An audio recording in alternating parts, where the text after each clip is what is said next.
कम से कम 3 चेहरे होते हैं।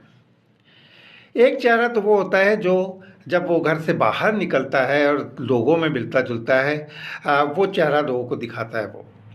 उसे वो बनाता भी है, सँवारता भी है और वो चेहरा झूठा भी होता है। एक और चेहरा होता है उसका दूसरा, वो दूसरा चेहरा ये होता है कि वो अपने रिश्तेदारों, अपने दोस्त अहबाब और कारोबारी लोगों के सामने पेश करता है। वो चेहरा भी कभी-कभार झूठ बोल देता है। लेकिन तीसरा जो चेहरा होता है ना दोस्तों, वो तीसरा चेहरा हमारा असल चेहरा होता है और ये हमारी बदनसीबी है या खुशकिस्मती कि वो चेहरा सिर्फ़ और सिर्फ़ हम देखते हैं और कोई नहीं देख सकता सिवाय ऊपर वाले के।